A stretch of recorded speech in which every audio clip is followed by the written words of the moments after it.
Islam yang berbahagia, kita mulai Dhamma Desana hari ini ya, mengangkatkan kedua tangan untuk menghormat kepada Guru Agung kita yang Maha Sempurna Widarta.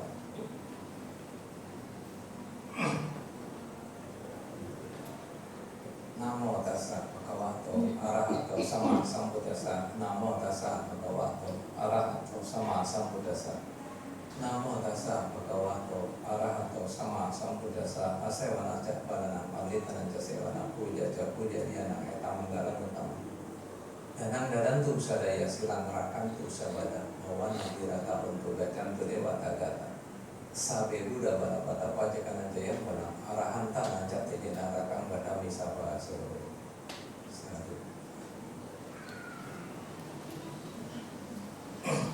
Ya, kalau mau meramani pasal kasihkan Bapak Ibu saudara-saudari Islam yang berbahagia, namo buddhaya. Namo buddhaya. Ya, hari ini kita beruntung ya, beruntung itu bisa dikasih waktu untuk mendengarkan Dhamma. Ya, bisa dikasih waktu untuk berada di tempat yang tepat. Nah, kamu kira ini ngasihnya juga orangnya kecil. Maka beruntung ya, termasuk saya juga beruntung pada hari ini bisa memberikan Dhamma Desana. Kamu juga beruntung bisa mendengarkan Dhamma Desana ya. Yang paling penting itu bahwa ajaran Sang Buddha itu adalah nyata dengan kehidupan sehari-hari. Seperti contohnya yang paling gampang sekali kita dinasihati di Manggala Sutta. Setiap kali itu didengungkan kalimatnya asewana cakbalana pandita jasewana puja puja dhyana eta manggala utama. Itu selalu pasti kita ingat, tapi maknanya itu jarang sekali diserap sama orang. Dan itu kalau saya sering tanya umat, kamu ngerti nggak asewana cakbalana? Ngerti Romo, jangan salah bergaul, selesai. Jangan salah bergaul, pokoknya yang penting kita nggak salah bergaul. Tapi kalau kita urai itu artinya dalam. Artinya 3 orang mabok-mabokan, anak laki ya, terutama dia. 3 orang mabok-mabokan, kita temenin, kita yang keempat. 3 orang main wakil, main capsa, kita temenin, kita yang keempat, bisa ngecap jadinya. Ya, perempuan juga sama. 3 orang macam-macam, kita temenin, kita yang keempat. Tapi di dalam kebaikannya ada. Kalau misalnya 3 orang berbuat baik gitu, berdana bareng-bareng, kewihara bareng-bareng, kita temenin, kita yang keempat, kita jadi orang baik. Maka Sang Buddha tuh paling khawatir sama manusia. Manusia itu sifatnya sering berubah-ubah. Ya, udah dinasehati, hari ini bisa mendengarkan, paham. Tapi di lokasi sekarang dia paham. Nah, begitu pas pulang, udah lupa lagi. Jadi hal-hal yang baik itu biasanya itu jarang melekat di kepala. Jarang sekali, susah, termasuk saya juga susah. Tapi itu dengan catatan harus satu punya ketekatan bahwa kita tuh mau berusaha jadi orang baik. Kalau kita berusaha jadi orang baik, apapun yang baik melekat semua di sini. Ya, beda. Maka daripada itu kita berlatih semua. Nah, setiap kali ketemu biku pun sama. Setiap kali ketemu biku, Bante, saya mau berlatih baik. Berlatihnya apa? Pancasila. Kamu setiap kali ketemu biku pasti minta Pancasila kan? Bante minta Pancasila, Bante, supaya saya jadi orang baik-baik. Ya, baca Pancasila Buddhis, semuanya minta permohonan. Ya kasa ahang Bante saranena sading Pancasilang damang yadami anugahan dan seterusnya, minta diajarin sila. Setiap kali ajaran sila, baca sila, baca panati pata wera manisika, pada sama dia rame-rame semuanya, paham adinadana paham, kamesu mijatera paham, ya musawada paham, surameraya majapamada tanah wera manis paham. Dikunci sama Bante langsung. Imani pancasika padani silena sugating yanti silena boga sampada silena diuting yanti asma silang wisodaya kunci. Inilah 5 aturan yang harus kamu jalankan. Ya. Kemudian apabila kamu bisa menjalankan ini, ya kamu akan silena sugating yanti. Silena sugating yanti itu singkatnya itu meninggalnya masuk ke alam bahagia. Itu udah gampang karena udah ada rumusannya. Yang kedua, silena boga sampada. Boga sampada itu banyak keberuntungannya, banyak keberuntungan ya, kemudian umur panjang dan sebagainya. Nah kemudian silena nibutingati targetnya di mana? Inilah yang harus dilaksanakan setiap hari supaya kita jangan lupa. Maka daripada itu harus punya tekad. Di rumah itu harus punya tekad. Jangan sekali-kali nyoba. Ya. Orang kalau udah kena nyoba sekali itu kayak digigit Dracula. Kalau udah kena digigit Dracula di sini udah sekali nyoba terus-terusan. Coba aja. Ya, apakah minum bir, narkoba itu nyoba doang. Awalnya semua juga orang nyoba. Kalau saya ceramah di lapas-lapas penjara, itu rata-rata semuanya nggak ada yang salah. Bingung saya. Mereka itu nggak ada yang salah. Waktu saya ke lapas di 3 Raksasa, lapas di Jambe, saya ceramah ada 7 orang. Saya tanya satu-satu, kenapa kamu masuk penjara? Nggak ada yang salah Pak. Bingung saya. Tapi kenapa kamu bisa masuk penjara di sini? Gitu. Oke, ya.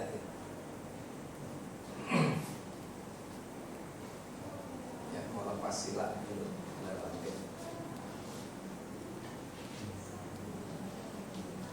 Mereka tidak ada yang salah.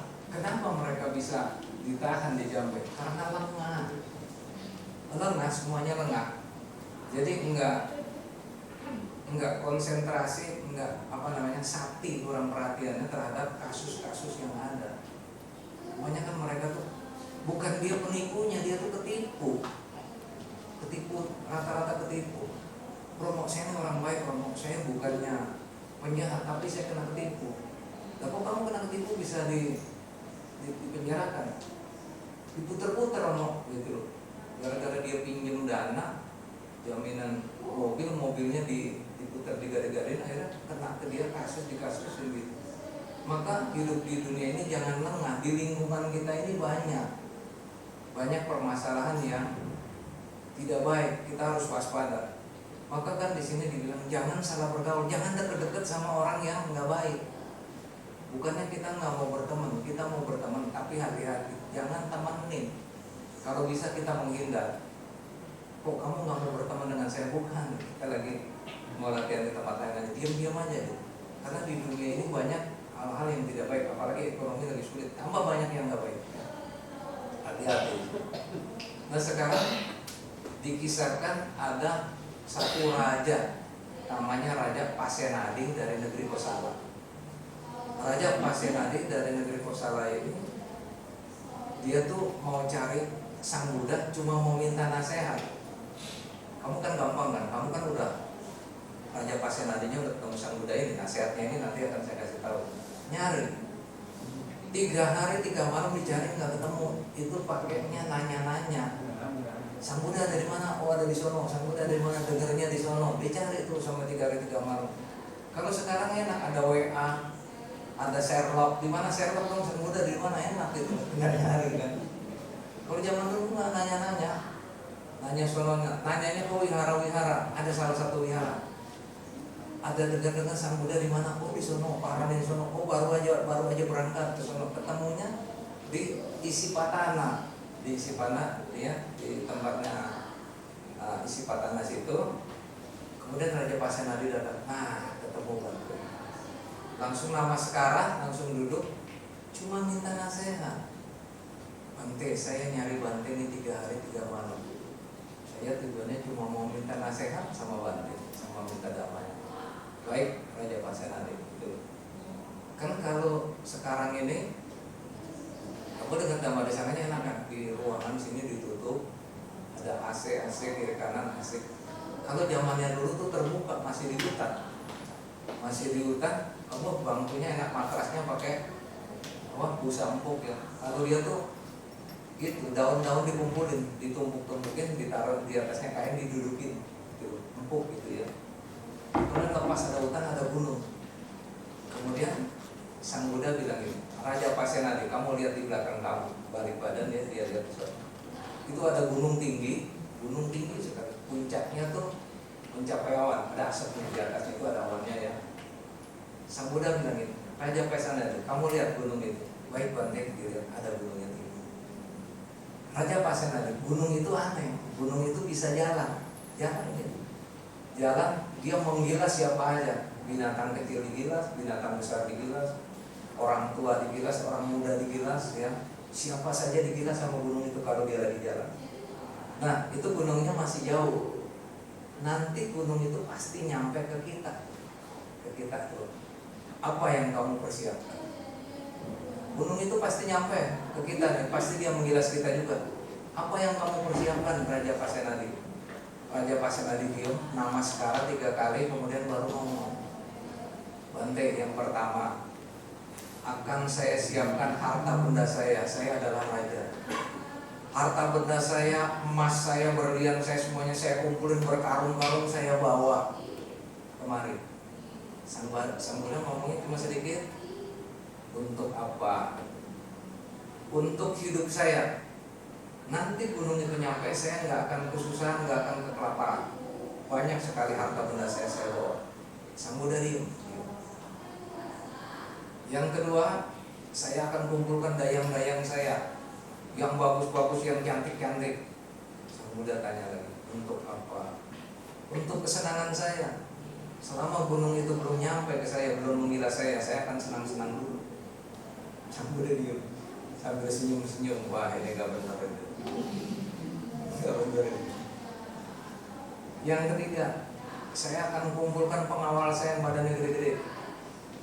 Sang Buddha tanya lagi, untuk apa? Untuk menjaga saya, melindungi saya. Aman ini ngomongannya. Romo juga mau kalau begini, aman ini. Hartanya banyak, dayang-dayang ini dikumpulin, penjaganya anak, ruginya apa? Gak ada ruginya nih. Sang Buddha bilang. Kemudian Sang Buddha bilang, Raja Pasenadi, gunung yang berjalan itu, yang menggilas siapa saja sampai dengan ke kita, itu adalah kematian. Kematian itu akan menggilas siapa saja. Binatang kecil tidak luput dari kematian, binatang besar tidak luput dari kematian. Ya, orang kecil tidak luput dari kematian, orang besar tidak luput dari kematian, orang kaya, orang miskin, siapapun tidak luput dari kematian. Yang kamu persiapkan tadi itu tidak akan terbawa oleh kematian. Selesai sampai sini. Oh, dia malah diem, akhirnya dia sujud. Bante, saya salah. Dia sujud, namaskara, kepalanya di bawah. Saya tidak akan angkat Bante kalau Bante belum kasih nasihat. Baik, akan saya kasih nasihat. Diangkat baru kepala. Raja Pasenadi, yang semua kamu bilang itu tidak akan terbawa oleh kematian. Setelah kamu kematian, itu semua ditinggal. Apa kamu untungnya? Baik Bante. Yang pertama kamu harus ingat. Pertama, hiduplah sesuai dengan dhamma. Ya, ingat ya, Bu, Pak, ingat ya. Nanti saya datang lagi ujian ya. Kalau bisa dapat sepeda listrik ya sekarang. Tapi nggak bisa dapat mobil listrik, maaf. Yang pertama, hiduplah sesuai dengan dhamma. Ya, Bapak Ibu juga harus hidup sesuai dengan dhamma. Yang kedua, hiduplah dengan benar. Ada yang bilang, Romo kan hidup sesuai dengan dhamma kan udah pasti benar. Betul, tetapi waspadanya harus tetap masuk ke dalam nasihat. Yang ketiga, jangan menggantungkan nasibmu pada makhluk lain. 3. Raja Pasenadi kasih 3, Sang Buddha juga kasih 3. Ya. Pertama, hiduplah sesuai dengan dhamma. Kedua, hiduplah dengan benar. Yang ketiga, jangan menggantungkan nasibmu pada makhluk lain. Enak itu 3. Terus Raja Pasenadi tanya, Bante, hidup sesuai dengan dhamma itu apa? Raja Pasenadi, dhamma itu saya sudah siapkan semua tuh, gitu ya. Buku-buku dhamma banyak tuh, di sini ada 300. 38 saya akhiri ya, parita-parita ya, dhamma-dhammanya itu ya. Kemudian yang lain-lainnya juga kalau nggak salah Tripitaka itu ada 3 lemari, banyak. Itu dhamma-dhamma peninggalan dari Sang Buddha. Maka pada waktu Sang Buddha parinibbana, ya parinibbana itu masuk ke dimana kan ditanya waktu itu, Bante, kalau Bante parinibbana nanti agama Buddha akan hilang? Tidak, selama masih ada dhamma-dhamma saya itu. Jadi yang ditinggalin itu dhamma-dhammanya. Hidup sesuai dengan dhamma apa Bante? Yang pertama itu latih jaga Pancasila Buddhis. Pancasila Buddhis gampang, itu cuma ada 5. Manusia biasa dikasih 5 gampang. Ya, jangan membunuh, jangan mencuri, jangan asusila. Kemudian jangan berbohong, berdusta. Kemudian jangan mabok-mabokan, menyebabkan lengahnya kesadaran. Nah yang nomor 4 ini musyawadah, jangan berbohong. Sebenarnya yang paling parah itu yang berat. Nasihat Sang Buddha adalah jangan bicara kasar. Kalau kamu bohongin orang, masih orangnya itu nggak marah. Dibohongin nggak marah sedikit. Kemudian kamu fitnah dia, orang nggak akan marah, paling biarin nanti akan saya buktikan. Tapi kalau bicara kasar itu bahaya. Kamu bicara kasar, maki-maki orang, apalagi di depan orang banyak, itu merendahkan harga diri, bisa timbul pelanggaran sila ke-1, bisa terjadi pembunuhan. Maka daripada itu hati-hati bicara ini. Bicara yang paling bahaya. Bicara kasar, jangan bicara kasar. Maka daripada itu ada aturannya, siapapun seorang rohaniawan harus sabar. Sabar, diam, ada masalah apa-apa sabar. Saya kasih contoh ya, kesabaran orang ya. Ini konsentrasi semua. Saya datang ke tempatnya ibu bapak, saya ke tempatnya ibu bapak, ya, ke rumahnya ibu bapak. Saya disiapin makanan, makanan 1 meja ya. Ini makanan semua nih. Waktu saya datang ke rumah bapak, ke rumah ibu, ini makanan udah ada. Ini makanan siapa yang punya? Makanan ini siapa yang punya? Ibu kan? Bapak punya kan? Ini makanan.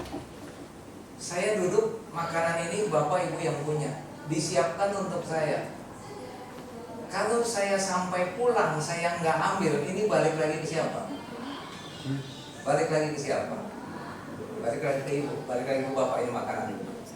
Disuguhkan untuk saya, tapi saya sampai pulang, saya nggak ambil sedikit juga, bakal balik lagi ke yang punya. Tapi kalau saya ambil, ini jadi milik saya sebagian. Begitu juga sifat. Kalau orang menyuguhkan sifat-sifat kita yang jelek, fitnah kita, maki-maki kita, segala macam caci maki kita, kalau kita ambil, ini jadi punya kita juga. Kita dimaki-maki orang, dicaci maki. Kalau kita nggak ambil, kita diemin, akan balik lagi ke dia. Balik lagi ke dia. Nah ini yang dibilang sabar. Jadi seorang rohaniawan itu harus sabar. Menghadapi apapun diam, tenang, sabar. Yang kedua praktek dhamma. Sang Buddha bilang praktek dhamma.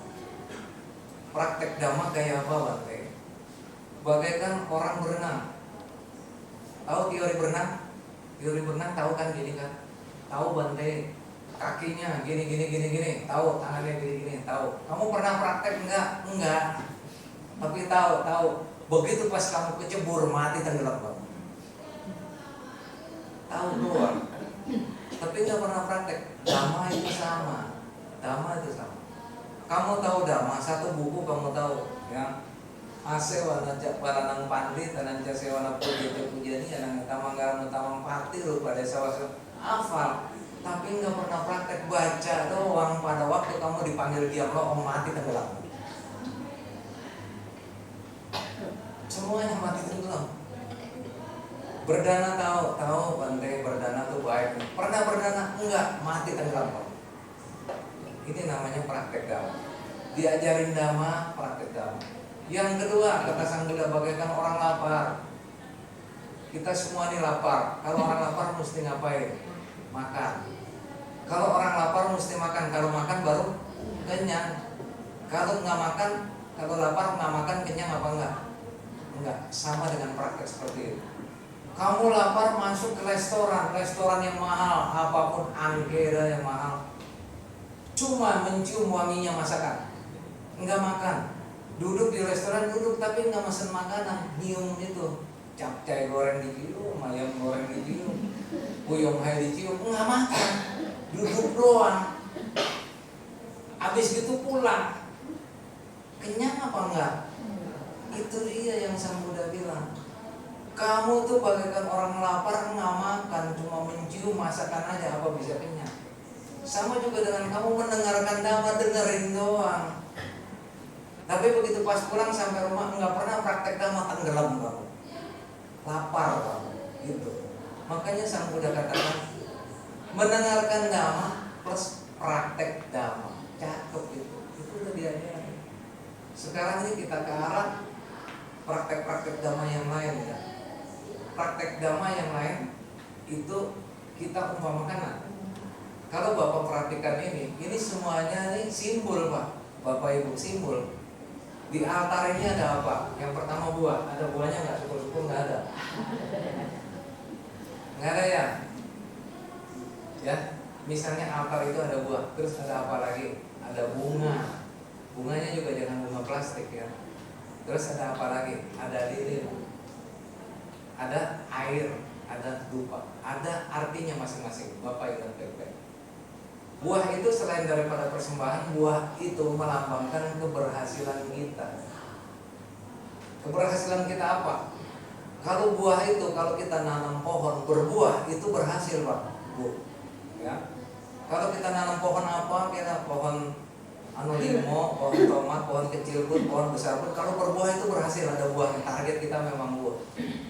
Kewihara ini, kalau kita jadi orang baik itu namanya berbuah, berhasil. Ya. Kalau Bapak Ibu kewihara ke tempat-tempat ibadah, keluar dari sini itu harus jadi orang baik, itu namanya berbuah. Kalau Bapak ini misalnya tempat kuliah ini namanya kampus, keluar dari sini harus jadi orang pintar, itu namanya berbuah. Ini buah di sini.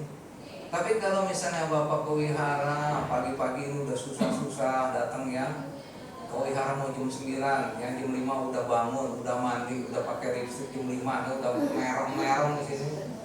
Bedak udah rapi, udah keren, udah pada yang laki udah nyisir, udah ganteng banget dah nyampe kewihara. Sampai di wihara ini enggak berbuah, enggak mendengarkan dhamma, enggak ngapain. Di belakang duduknya paling pojok, paling susah masuk surga kalau yang duduknya paling belakang. Di mana-mana tuh kalau di wihara itu duduknya paling belakang itu susah masuk surga. Adanya di pintu surga, nungguin temannya masuk, dia belum. Karena di belakang kesempatan tuh main handphone bisa, ngobrol bisa di belakang, yang di depan nyimak gitu. Maka kalau belajar agama yang depan itu masuk surga, yang belakang tuh nunggu. Kalau ujian terbalik, kalau sekolah terbalik Pak, yang duduk di belakang masuk surga, yang depan setengah mati. Ya, maka daripada itu buah itu adalah menunjukkan bahwa kita tuh berhasil. Yang pertama, ibu tuh udah berhasil tepat waktu, tepat tempat. Jam 9 kebaktian, ya. Jam 9 Bapak Ibu udah ada. Kalau misalnya ibu enggak tepat waktu, datang ke wihara jam 12 udah bubar. Orang bubar ibu baru datang, bapak baru datang, itu enggak tepat waktu. Kedua nyasar, tempatnya bukan di wihara, mau dengarkan kata-kata dhamma desana, tempatnya di mall, enggak ketemu. Di sini diajarin, di wihara diajarin, jangan salah bergaul lah, sucikan hati dan pikirannya. Itulah berkah utama. Ketemunya di sini Pak, di mall nggak ada. Bapak mau beli siomay, sucikan hati dan pikiran ya. Inilah berkah utama, nggak ketemu. Tempatnya nggak sesuai. Ini nggak sesuai. Ya, yang kedua buah, yang kedua itu kembang bunga. Bunga ini ada artinya. Bunga ini melambangkan diri manusia yang tidak kekal. Bunga. Bunga itu kalau ditaruh di antara sini wangi, seger. Kayak yang sekarang nih, kamu ini seger. Seger, wangi, kuat. Lama-lama layu. Habis layu dibuang. Kamu semua termasuk saya yang ngomong sama dengan bunga ini. Sekarang kita masih seger, masih kuat, badan kuat, masih cari nafkah kuat, ya, jalan naik tangga masih kuat. Lama-lama layu, umur 60, 70, 80, 90 layu, udah nggak kuat naik tangga kita bakal menghadapi seperti itu. Setelah itu meninggal, dibuang. Sama yang ngomong juga bakal dibuang, bapak ibu bakal dibuang. Kenapa? Begitu pas kita meninggal, jenazah kita nggak ditaruh di tempat tidur sama istri kita tersayang, nggak. Walaupun sekarang disayang-sayang, nanti enggak pak, bu siap-siap. Begitu pas udah jadi jenazah kita, ya, udah mulai nggak enak, wanginya juga udah nggak enak, ditaruh di sini, dibuang kita. Bunga itu seperti itu, ini semua lambang. Ya, yang ketiga itu yang paling seru, lilin. Lilin ini kamu renungkan ya baik-baik. Ini dengan hubungannya nanti dengan Citwe dengan Pak Bidan. Lilin ini melambangkan orang tua, terang. Ya lilin ini bagus, lilin ini. Kamu perhatikan baik-baik, lilin ini melambangkan orang tua. Kenapa orang tua? Lilin ini berguna pada waktu gelap. Mati semuanya lampu, lilin ini nyala, dia akan menjadi penerangan, betul? Waktu masih kecil kamu semua gelap. Gelap kamu. Baru lahir itu gelap, kamu gak bisa apa-apa. Yang bikin terang siapa? Orang tua kamu. Kamu tuh diterangin sama orang tua kamu. Ya, waktu masih kecil kamu diurus, diajarin jalan, gelap kamu. Belajar sekolah dipinterin sama orang tua, TK dibayarin sama orang tua supaya terang apa? Terang jadi orang pinter. Kemudian kamu di sekolah SD, orang tua gelap kamu masih, termasuk saya gelap. SMP, SMA mulai mau terang kita ke atas. Ya. Kemudian kita ini sebenarnya utang doa sama orang tua, termasuk saya. Kita utang doa sama orang. Waktu masih sekolah, kita utang doa sekolah. Kamu didoain, orang tua itu setengah mati. Ini lilin ini nyala terus. Kita masih gelap, nyala terus lilin, makin memberikan penerangan ke kita. Sebelum lilin ini padam, dia kasih doa dua. Yang pertama, kamu didoain waktu masih sekolah. Nah, semoga kamu jadi orang pintar. Itu doa satu. Ya, waktu kita masih sekolah. Pasti orang tua kita, kamu sekolah ya, biar nanti kamu jadi orang pintar. Nggak ada tuh orang tua sekolahin kita biar jadi tolol, jadi bodoh, nggak ada. Neng, kamu jadi orang pintar. Satu, nampak. Setelah kita jadi orang pintar, kita mulai berusaha. Hasil dari siapa? Orang tua itu. Kita mulai kerja. Begitu pas kerja, doanya lagi keluar. Semoga kamu nanti jadi orang kaya, nggak ada lagi. Semoga kamu jadi orang kaya. Kemudian kamu usaha kayak berusaha apa kayak, di doanya itu dua. Yang pertama semoga jadi orang pintar, kedua jadi orang kaya. Lilin ini makin lama makin habis minyaknya ini nih, lilinnya makin lama makin habis. Bukan makin nambah ini minyaknya lilin, makin habis. Pada waktu lilinnya mau menjelang habis, disitulah keluar suta dari Sang Buddha, namanya di Sigalo ada suta. Ya, sila yang pertama, dulu kita dibesarkan oleh orang tua, kita harus menunjang orang. Lilinnya udah mau padam, udah mau habis. Dulu kita dibesarkan oleh orang tua, sekarang kita harus menunjang orang tua. Udah mau padam ini lilin, minyaknya udah mau habis. Kita harus menunjang orang tua. Sekarang kita udah bukan jadi lilin lagi, kita udah jadi obor, lebih terang dari lilin. Yang namanya orang-orang tua dulu itu kalah sama kita. Orang modern ini lebih kaya dari orang tuanya zaman dulu. Orang tuanya mah rumahnya masih kecil, kita tuh udah jadi obor, udah rumah kita tuh 5 tingkat, bisa 3 tingkat, 4 tingkat, 5 tingkat, bisa. Kita udah jadi obor. Ya. Lilin ini makin lama makin habis, makin padam. Pada waktu lilin ini padam, kamu nangis setengah mati, nyari apinya ada di mana? Itu nanti dia akan mati tuh. Masih ada, masih bisa diterangi sama ini lilin, masih ada apinya. Pada waktu dia padam, plek, kamu cari apinya ada di mana? Enggak ada. Orang tua kita sama seperti itu. Pada waktu masih ada lilin, masih ada apinya, kamu nggak peduli, diem, biarin masih nyala. Tapi begitu pas padam, apinya nggak ada, kamu kalang kabut mau nyari apinya ada di mana. Disitulah tingkat penyesalan manusia. Jangan sampai menyesal. Ini Sang Buddha keluarkan sutta, namanya Sigala Wada Sutta. Namanya itu adalah Dhamma.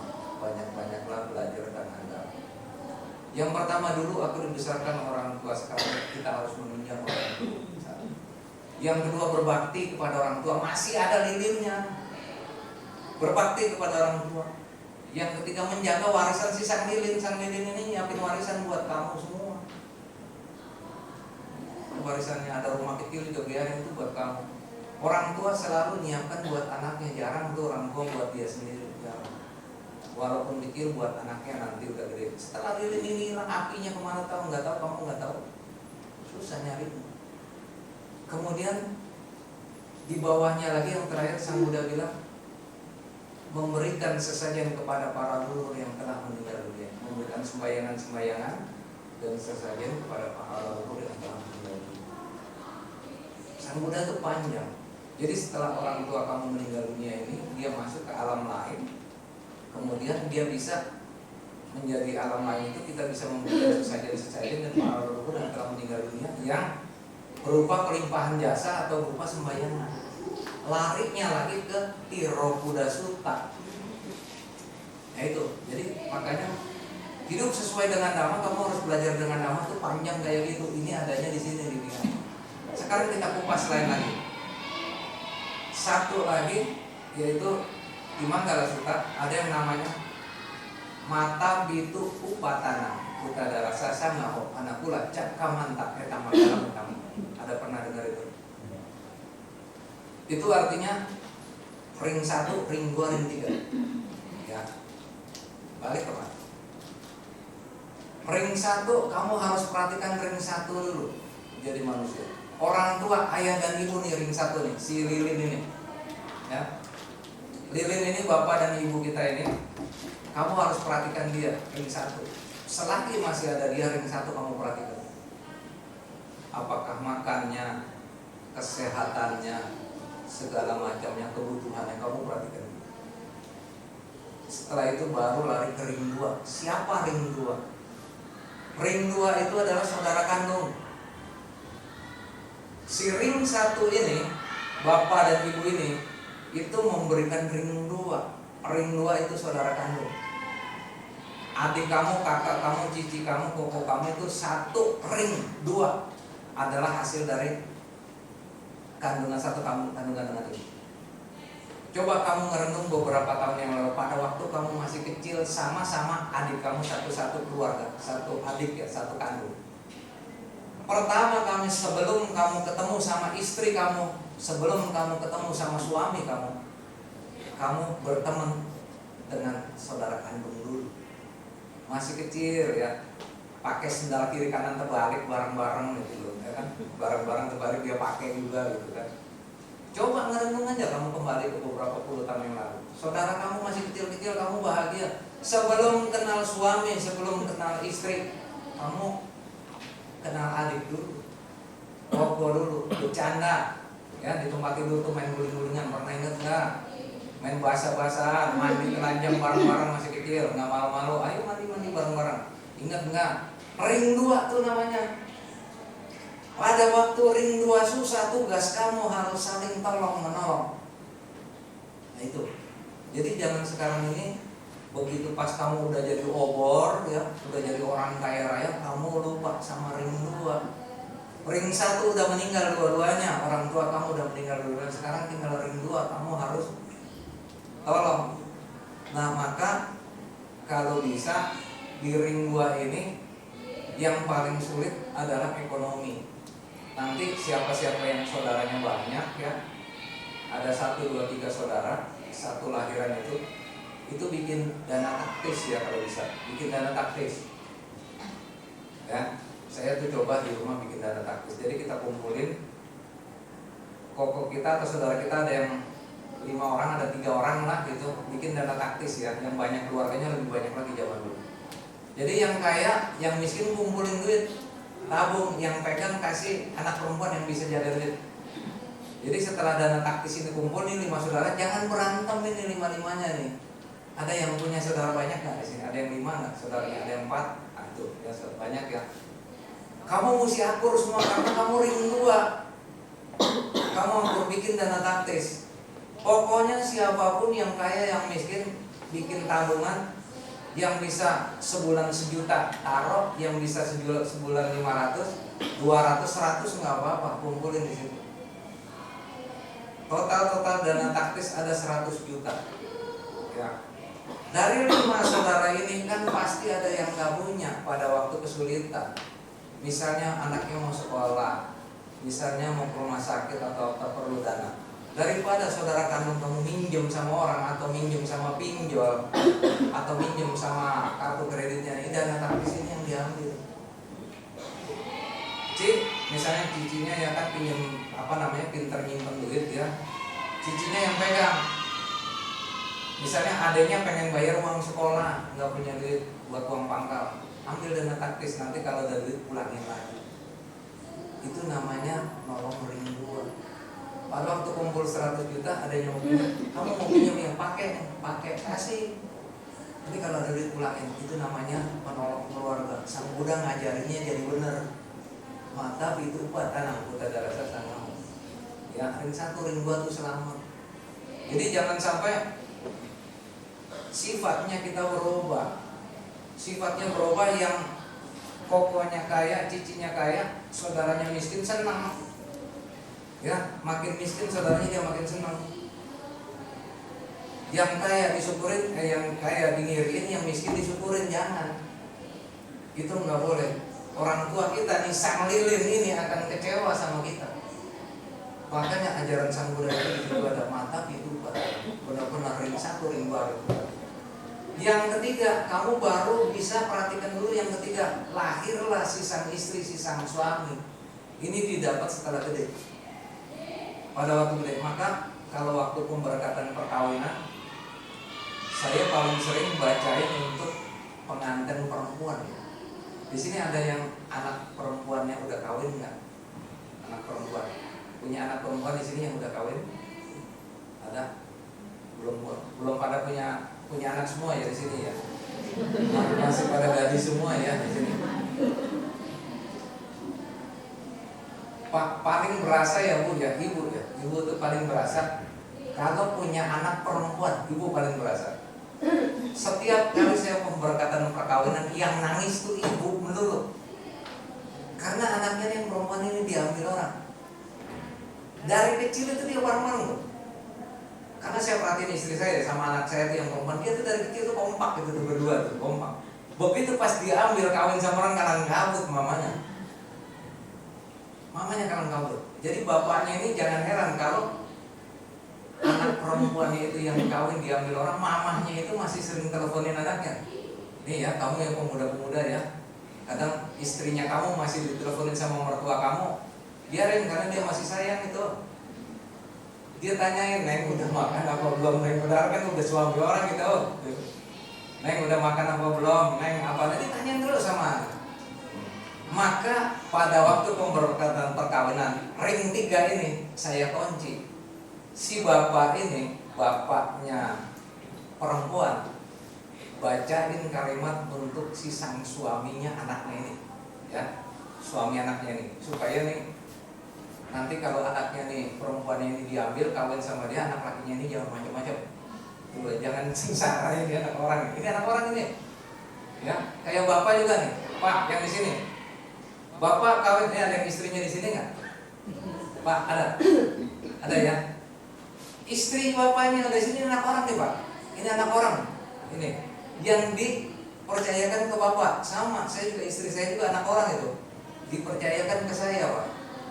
Bapak juga ini anak orang ini dipercayakan ke bapak.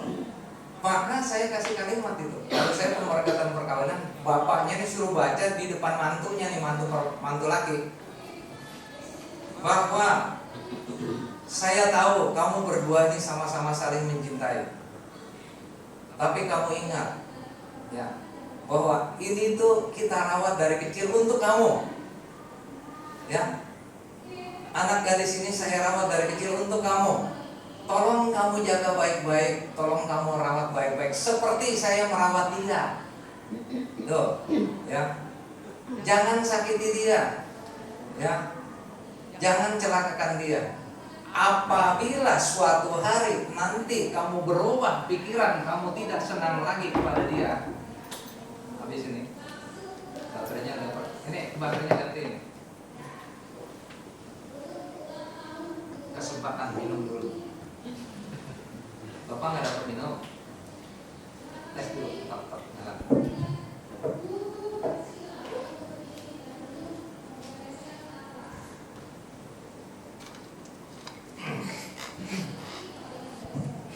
Ya, lanjut.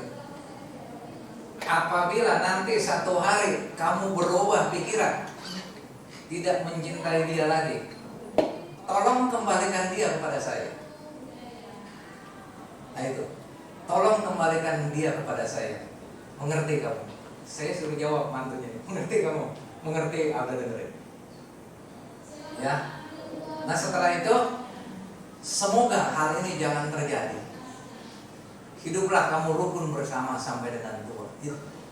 Maka ring 3 ini sebenarnya adalah saudara baru.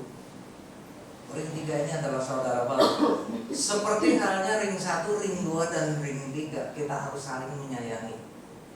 Gak boleh pertengkaran kemudian sampai emosi. Ngalah salah satu.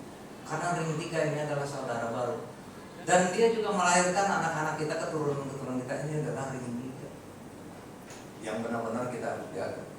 Ini dalam sini. Jadi salah satu harus mengalah. Dan juga saya janjikan ke mereka, kamu salah satu harus mengalah. Apabila yang ini marah, kamu diam. Yang ini marah, kamu diam. Atau kamu menghindar, nanti juga baik. Tapi kalau diadu sama-sama emosian, itu akan pecah. Nah, ini ring 3. Yang kemudian ring 1, ring 2, ring 3, kamu harus perhatikan ini dulu. Baru kamu keluar ring. Jangan so-soan. Ring 1, papa mama masih sengsara, udah nolong orang di luar ring. Kebanyakan orang begitu, mau sombong-sombongan. Nah, mama papanya masih susah, dana gede-gedean ke orang lain supaya top. Adik saudara kandung masih susah, nolong orang lain gede-gedean top. Anak istri sengsara, nolong orang lain gede-gedean supaya top, supaya nama. Salah jalur. Setelah ring 1, ring 2, ring 3 selesai, baru kamu boleh keluar. Itu ajaran Buddha. Ya. Berikutnya adalah air. Nah, ini kita lanjut lagi ke ring 1 dulu lah sebelum ke air. Ring 1. Nanti kan ada namanya patidana ya. Bakal lari ke cembeng ya. Bakal lari ke cikbe kamu ya. Cikbe ke arah patidana. Patidana itu akan saya kisahkan di dalam kisah Tirokuda Sutta. Ya. Patidana itu nantinya bahwa orang tua yang meninggal ini tidak semuanya baik. Ya, kita ambil contoh satu anak ini ya, satu. Kamu siapa namanya? Contoh. Luis. Kamu punya bapak? Pasti ya punya bapak ya. Cuma Sun Gokong yang gak punya bapak. Kamu punya papa ya. Bapaknya kamu punya bapak lagi apa enggak? Punya kan? Manggilnya apa? Engkong. Kamu punya bapak, manggilnya apa? Papa. Papa kamu punya bapak, manggilnya apa? Engkong. Ya kan, Men? Iya. Yang biasa aja dah, engkong. Engkong punya bapak lagi apa enggak? Namanya Kongco. Kongco punya bapak lagi kan? Namanya. Bapaknya lagi punya bapaknya lagi nggak? Punya terus kan? Itu umurnya panjang lama Pak.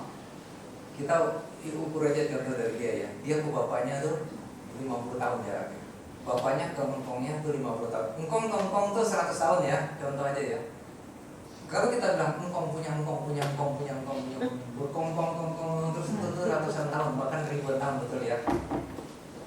Ini namanya satu jalurnya dia, ini namanya satu leluhurnya dia. Nggak bisa ke sebelahnya, nggak bisa ke sananya, nggak bisa. Leluhurnya dia. Pada waktu nanti sembahyang leluhur juga sembahyangnya dia satu kali ke atas. Nggak bisa numpang. Pak, saya sembahyang leluhur ya. Leluhurnya dia juga ikut-ikutan ke dalam sini, nggak bisa. Dia sembahyang sendiri lagi, leluhurnya dia sendiri. Nah ini. Sekarang yang saya tanya, engkongnya dia tuh semuanya tuh masih hidup apa enggak? Udah meninggal. Namanya leluhur. Leluhurnya dia ini apakah semuanya orang baik? Belum tentu. Apakah mungkin ada yang masuk neraka? Bisa jadi. Apakah mungkin yang bisa jadi alam binatang? Bisa jadi. Apakah bisa yang alam petak atau alam setan lahir ke alam petak? Bisa jadi. Bisa juga lahir lagi ke alam manusia. Bisa jadi. Engkong-engkongnya dia mungkin juga bisa lahir ke alam dewa. Bisa jadi alam dewa Catumaharaja, Tawatimsa, Yama, Tusita, Nimanarati, Paranimita, Wasawati. Bisa jadi. Bisa jadi ke alam Brahma, engkong-engkongnya juga. Bisa jadi alam Bodhisattva, Mahasatwa, engkong-engkongnya dia. Bisa jadi. Ya. Yang di atas itu kita nggak bisa tolong. Yang di bawah ada beberapa yang bisa kita tolong, yang enggak.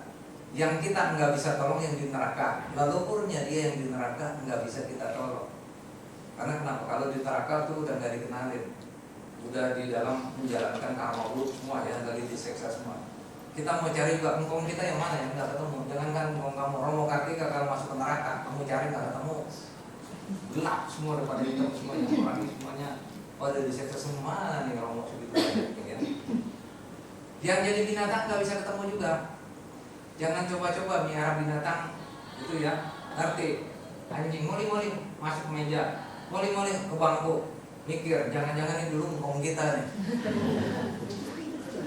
Emak di belakang udah tulak pinggang aja, ngomong apa kamu? Kamu jadi anjing. Kita nggak bisa kenalin, kecuali Sang Buddha yang bisa kenalin. Nah kemudian yang di alam peta ini yang bisa kita tolong.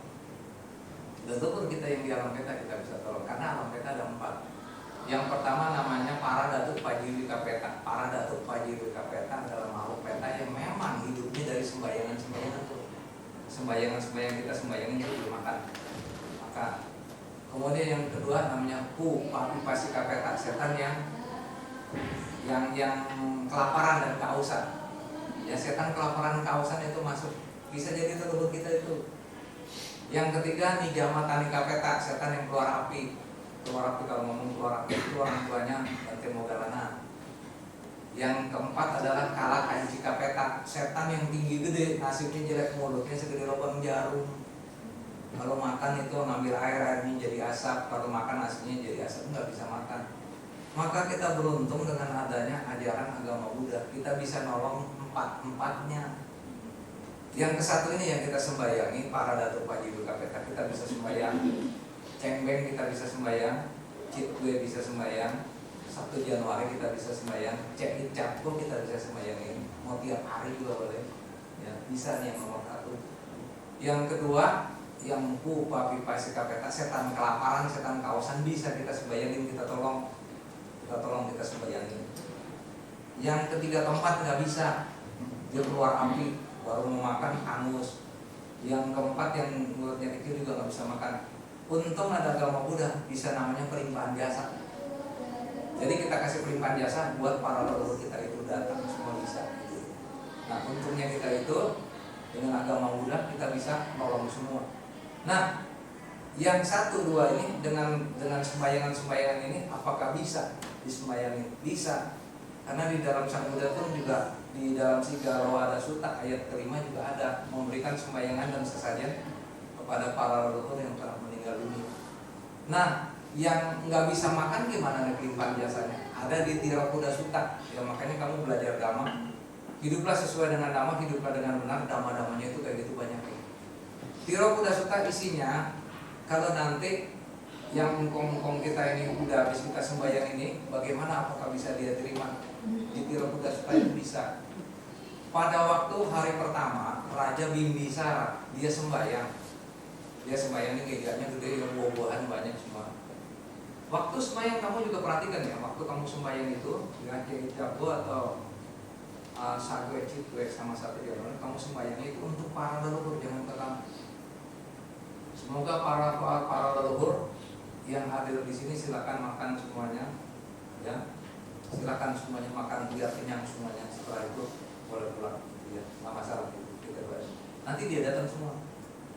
Dan dia tuh para makhluk peta itu disiplin. Ya, kalau kamu panggil dia datang, kalau nggak dipanggil dia diam aja, diam, nggak bakalan dia makan. Raja Bimbisara tuh kayak begitu. Dia udah undang di sini semuanya. Sang Buddha bilang itu undang para leluhur. Tapi waktu sembahyangnya ini ngomongnya ini salah. Dia bilangnya apa? Semoga saya jadi raja yang makmur. Semoga semua umat ini masyarakatnya dia tuh warga-warganya semuanya makmur. Semoga anak-anaknya makmur. Udah selesai. Ancepin. Bubar. Malamnya dia diganggu si Raja Bimbisara. Meja terbalik sendiri, gelas terbang sendiri, semuanya pada berantakan, dilihat nggak ada orangnya. Pagi-paginya bingung, menghadap Bante, menghadap Sang Buddha. Bante, kan kemarin kita udah sembahyang, semalam kok ada makhluk yang gangguin saya lihat nggak ada orangnya, nggak ada wujudnya, siapa Bante? Raja Bimbisara, waktu kamu sembahyang kemarin nyebut nggak nama leluhur? Enggak Bante. Nah, itu leluhur kamu yang ngamuk yang pada terbalik-balikin. Wah yang benar nih Bante. Ya kita ulang lagi aja sembahyang lagi. Ayo ulang lagi dia dari mula besoknya. Sembahyang lagi dari mula, baru dia ngomong. Woi leluhur saya semuanya, yang kelaparan, yang belum makan, silakan datang makan semuanya. Sang Buddha panggil. Raja Bimbisara kamu kemarin. Duduk di sini. Nama sekarang Anjali, duduk. Kamu lihat nih siapa yang datang ini nih. Kan kamu kan tadi udah panggil para leluhurnya tuh. Siapa yang datang? Buka nih, lihat matanya. Dibuka nih mata batinnya dibuka. Ya, lihat. Tadi kamu sembahyang kamu apa? Saya panggil Bante, semua leluhur saya panggil. Atau sekarang datang. Jadi makhluk kurus, kerempang ya, kurus, telanjang badannya, ya, kotor, dekil. Tuh, pada datang semuanya. Bante, itu siapa Bante? Makhluk apa itu? Itu para leluhur kamu. Katanya, para leluhur kamu yang kelaparan, yang belum makan, yang nggak pakai baju segala macam. Jadi sekarang bagaimana Bante? Kita tolong mereka itu dengan cara apa? Limpahan jasa. Limpahan jasa. Tuang air semuanya, semua makanan semua siapin semua, limpahan jasa, tuang air di sini. Yata wariwaha pura pari purentisa barang ewa mewah itu dinang petana ya. Karena upah kapati tuang air itu kita mengkalikan tumang kipa memasa menjadi satu bulan bisa memperbaiki untuk mengalas data mayu dirasu data tuang air. Raja Bimbisara, kamu lihat air yang dituang sama Biku Sangha ini berubah menjadi danau kecil. Airnya bening sekali, gemercik, terang sekali, bagaikan air surgawi.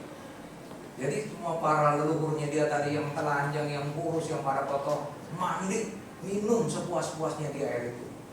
Ya, mandi semuanya, minum sepuas-puasnya, bersih badannya, tapi masih telanjang, perutnya juga masih lapar. Nah, Raja Bimbisara itu masih telanjang itu. Oh iya Bante, sekarang dana juga, baik semuanya, dana juga lagi semua, didoain lagi. Pelimpahan jasa lagi kasih kepada para leluhur. Nah, para leluhurnya berubah, yang tadinya telanjang, bersih badannya sekarang pakai pakaian surgawi, rapi semuanya seperti seorang dewa dewi semuanya. Nah, Raja Bimbisara, mereka masih lapar belum makan. Baik Bante, makanan ini diberikan pelimpahan jasa lagi kepada Bimbisara. Coba kamu lihat. Nah, pelimpahan jasa makanan itu nyampe para leluhurnya semuanya yang tadinya kurus kering badannya semuanya pada sehat semuanya, pada segar-segar semuanya. Akhirnya mereka didoain terakhir semuanya terbang kembali terakhir ke alam bahagia. Ada yang kembali ke alam bahagia, ada yang kembali ke tempatnya, tapi tempatnya alam bahagia. Alam bahagia walaupun di alam peta alamnya tempatnya bagus ya, tapi tetap jadi peta, tapi tempatnya bagus, bersih semuanya gitu kan, nggak kotor-kotor segala macam ya. Ada yang langsung pas hari itu berbahagia dari tumbuh malah. Nah itu Ya pelimpahan jasa dan sembayangan itu ada hasilnya seperti itu, ya kayak gitu. Nah, lanjutnya adalah bahwa para leluhur kita semua itu setelah menerima pelimpahan jasa itu dia itu berubah. Maka kalau saya panjang ke arah ajaran Mahayana nanti nggak ketemu di sini ya. Kita lewatin aja nanti satu waktu kalau mau tanya setelah pelajaran ini boleh, tapi jangan di sini ya. Kalau Mahayana dengan Theravada nanti berubah ya. Lanjutnya adalah di sini air, terakhir air. Air ini melambangkan bahwa kita ini rendah hati. Hidup di dunia ini harus rendah hati, jangan tinggi hati. Air itu turun dari atas ke bawah, ya dari atas ke bawah. Artinya kita ini walaupun kaya raya jangan sombong. Ingat, orang sombong itu banyak musuhnya. Ya, orang kaya itu sombong-sombong banyak musuhnya. Banyak musuhnya apa? Banyak orang benci, banyak orang iri hati, banyak orang tidak senang. Banyak di dunia ini orang yang tidak senang karena orang berhasil. Orang berhasil banyak yang orang tidak senang. Ya kalau orang bilang kamu berhasil itu karena ada salah satu sifat watak ya, watak neraka, watak manusia neraka itu. Orang berhasil dia nggak senang. Ya orang sengsara dia senang, kebalik itu. Jadi orang kaya dia nggak senang, orang miskin dia senang. Orang senang dia nggak senang, orang menderita dia senang. Ini ada watak yang seperti itu. Nanti next ya kita akan ceritakan ada 6 watak manusia. Yang watak neraka, watak binatang, watak setan, watak manusia sendiri, watak dewa dan watak Brahma. Nanti ada watak. Nah sekarang air ini melambangkan bahwa kita tuh harus benar-benar air yang bersih. Air yang bersih adanya di mana? Di sini. Di sini menciptakan air yang bersih. Kita menciptakan air yang bersih salah satunya adalah di wihara. Sini lagi mengumpulkan air bersih. Masuk mari keran dibuka, air bersih keluar. Jadi jangan coba-coba air bersih yang kita udah buka itu kita kunci. Kita kunci misalnya udah benar-benar di sini. Ya, kemudian baca apa namanya? Arahan Musa masa muda kemudian Mandana Tisarana Buddha Nusa terus biar apa namanya parita benar-benar tekun semuanya itu airnya ngocor dulu. Jangan kerannya ditutup di belakang, biasanya tuh banyak yang tukang nutup keran. Handphone masih nyala kering tutup keran baru aja nyala keran tutup. Dicolekin. Ada pernah Pak, saya tuh kalau orang meditasi itu saya ada di belakang. Kamu kalau meditasi merem apa melek? Meditasi merem apa melek?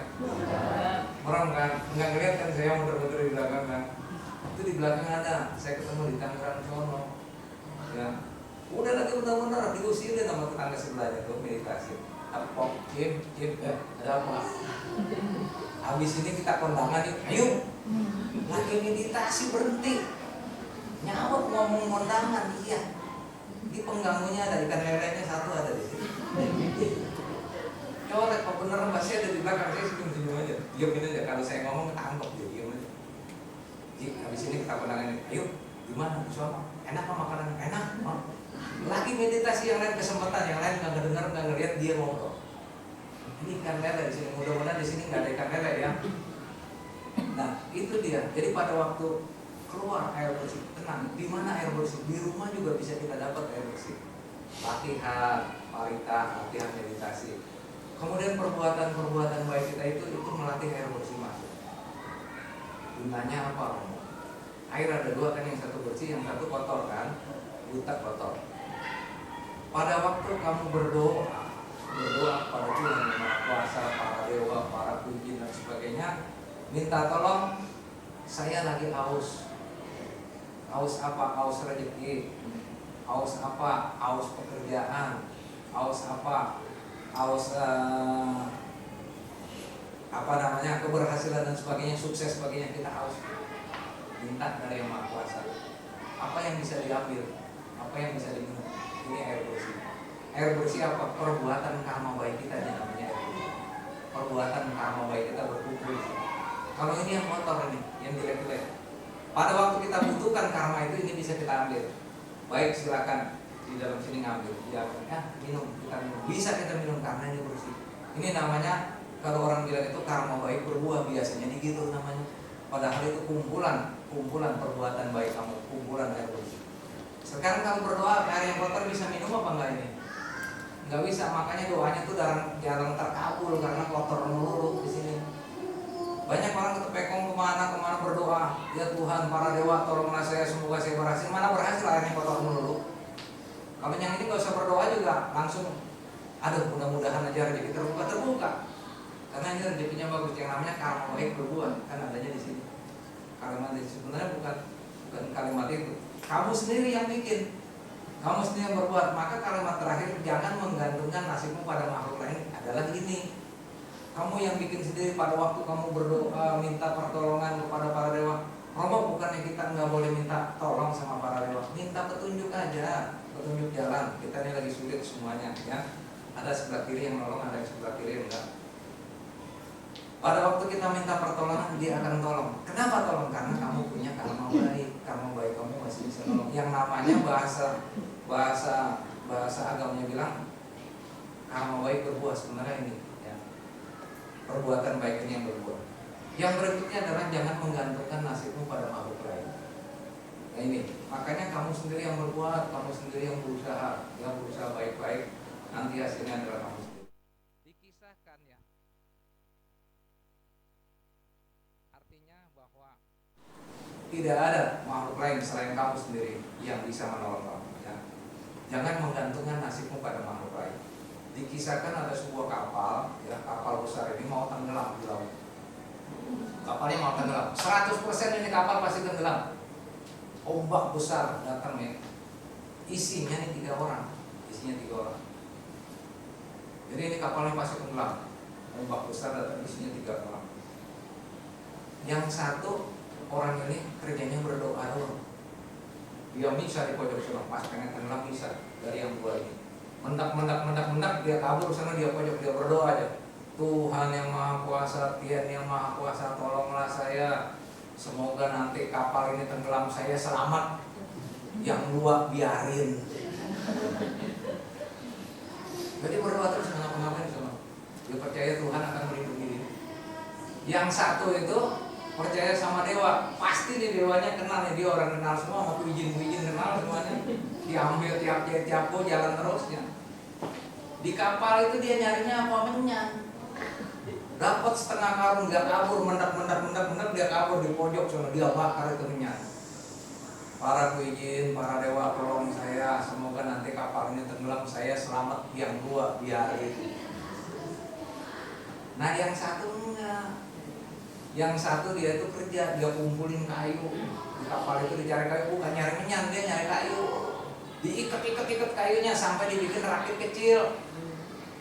Ya rakit kecil. Tapi tetap ujung-ujungnya kan mohon juga kepada dewa, mohon kepada Tuhan. Tuhan yang Maha Kuasa, para dewa, tolong selamatkan saya. Semoga rakit ini jadi, baru kapalnya tenggelam. Udah doanya cakep gitu. Udah begitu sudah jadi, udah diikat, kapalnya tenggelam. Wah. Yang berdoa sama Tuhan hilang duluan. Yang sono berdoa sama dewa, tinggal asapnya doang. Yang ini selamat. Maka Sang Buddha katakan, jangan menggantungkan nasibmu pada makhluk lain. Kamu berjuanglah sendiri. Yang bisa menyelamatkan kamu hanya kamu sendiri. Ya. Jadi setelah itu, begitu setelah tenang, ini selamat semua. Ya. Jadi Bapak Ibu, saudara-saudari sedang yang berbahagia, yang pertama jangan sampai kamu tenggelam.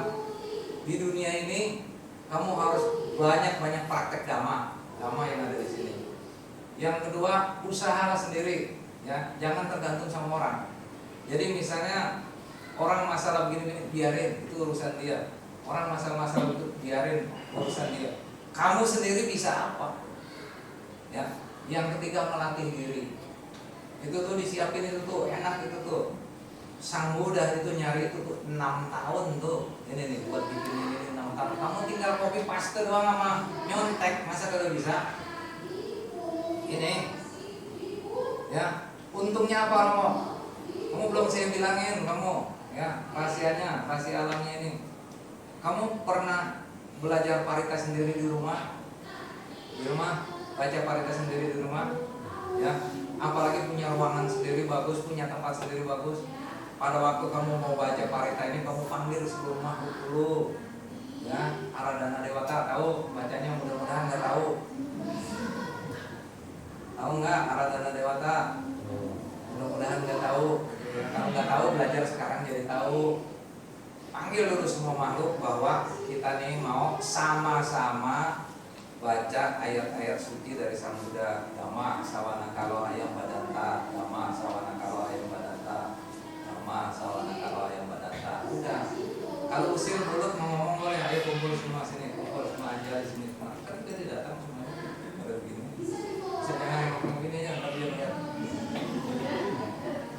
Kerasa dah, kamu pasti kerasa dah. Baru kamu panggil, ayo datang mas, duduk sini datang. Ada tuh dia di sini. Kamu doain, doanya yang banyak, jangan yang sedikit, ya.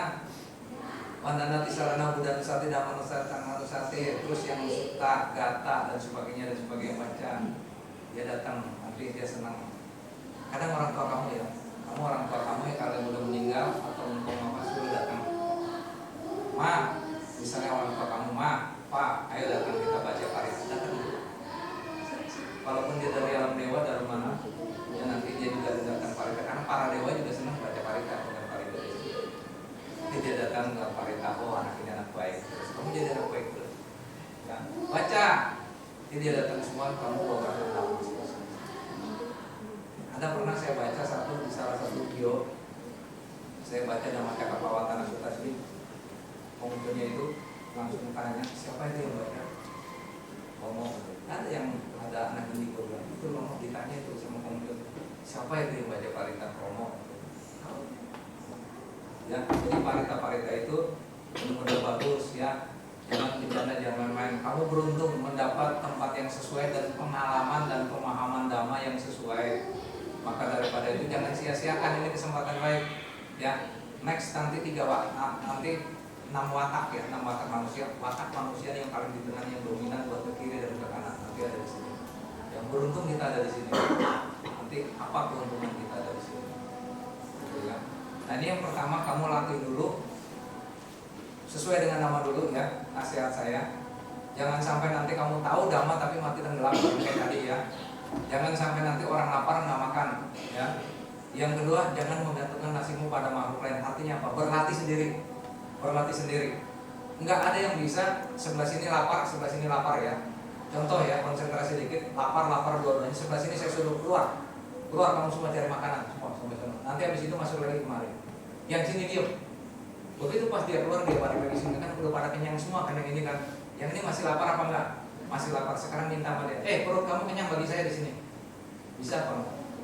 Bisa apa? Enggak bisa. Artinya apa? Dia yang berbuat, dia yang dapat. Kamu yang enggak berbuat, kamu enggak dapat. Ya, maka daripada itu jangan menggantungkan nasibmu pada makhluk lain. Dengan catatan nanti ini bakal barangkali saya kan udah pesan ini.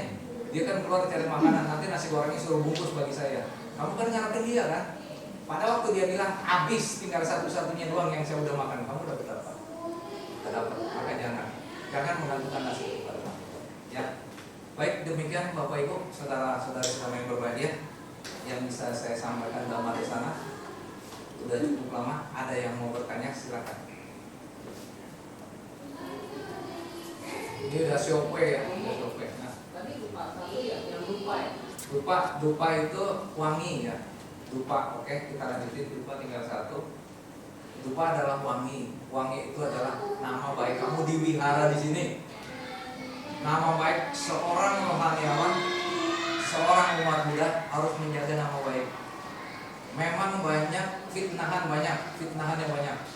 Dibilang selingkuh lah, inilah itulah. Wihara cuma bukannya nyari kebaktian, cuma mau pacaran di wihara, biarin, diam aja. Ya. Nama baik kamu harus jaga. Harumnya dia wangi ini harus dijaga. Benar-benar bahwa kamu ini orang baik. Lurus gitu. Ya. Perbuatan baik kamu akan terkenal. Perbuatan jahat pun kamu akan terkenal. Baik dan buruk akan terkenal bahwa kita dia wangi ini. Mana yang kamu mau pilih? Jadilah orang baik, jadilah wangi, namanya yang wangi, yang baik. Ya, ini dia. Ya, ada lagi yang lain? Ada lagi yang lain? Boleh?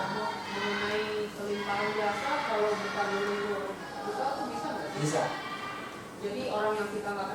Bisa, bisa. Tapi yang utama kamu leluhur kamu dulu. Setelah itu kamu boleh ke yang lain. Boleh. Manggil aja leluhur bisa. Manggil leluhur bisa. Saya bisa manggil leluhur. Ngomong sama leluhur yang tidak panggil. Pokoknya di dunia ini bisa. Kita apa aja bisa. Yang penting kita jadi orang baik. Kita panggil leluhur. Mama kita yang ada meninggal, Ma, saya mau bicara sama mama. Panggil mama bisa. Minta dari kompor di atas minta dibuka jadi mama ngomong bisa. Itu kalau kita baik. Saya itu kalau ada panggil. Ada lagi? Kalau nggak siapa? Anak laki kalah sama anak perempuan. Anak laki kalau ada yang nanya. Nanya anak laki jangan nanya pada buntut ya. Ngomong nggak bisa. Kalau dulu bisa tembus, sekarang udah nggak boleh. Kalau dulu 6 hari, 6 malamnya itu tembus. 6, saya tebak ini nomor ini Senin keluar, Selasa ini keluar, Rabu ini keluar, Kamis ini keluar, Jumat ini keluar, Sabtu keluar, tapi nggak boleh dipasang. Bisa. Dulu buntut nomor ini. Saya bilang jangan dipasang. Kalau kamu pasang nanti masalah. Dia pasang, waktu itu mau ke tempat pasang bannya pecah. Dia tampelan udah tutup. Keluar nomor itu. 6 hari berturut turut, tapi nggak boleh pasang. Ada lagi yang nanya? Kalau nggak ada kita tutup ya. Oke, baik Bapak Ibu, kalau mau ramani, saudara-saudara yang berbahagia, pesan dari saya adalah banyak-banyaklah berbuat kebajikan, jauhkan dari hal-hal yang tidak baik. Ingat ya, jauhkan dari hal-hal yang tidak baik, karena semua manusia pun tidak luput daripada gangguan dan godaan. Bertahanlah sebagai umat yang baik. Yang kedua, banyak-banyaklah praktek dhamma. Kalau udah tahu ajaran dhamma, praktekin dhamma. Jangan sampai dhamma nanti kamu tahu teori berenang tapi akhirnya tenggelam. Ya. Yang ketiga, jangan menggantungkan nasibmu pada makhluk lain. Banyak-banyaklah berbuat kebaikan sendiri. Tidak ada satupun orang yang bisa menolong kamu selain diri kamu sendiri. Termasuk susah senang manusia di dunia, termasuk ekonomi maupun batin sama. Jangan menggantungkan nasibmu pada makhluk lain. Ya. Kalau kamu jadi orang kaya, kamu nanggung kaya sendiri. Kamu orang miskin, kamu tanggung sendiri miskinnya. Enggak ada orang lain yang akan peduli dengan kamu. Sama, itu adalah kehidupan duniawi. Kehidupan rohani pun sama. Tidak ada yang menolong kamu selain kamu sendiri. Yang masuk neraka kamu, yang masuk ke alam bahagia, alam surga kamu sendiri. Inilah ajaran agama. Ya, baik. Sampai di sini acara Dhamma Desana kita. Namo Buddhaya. Namo Buddhaya.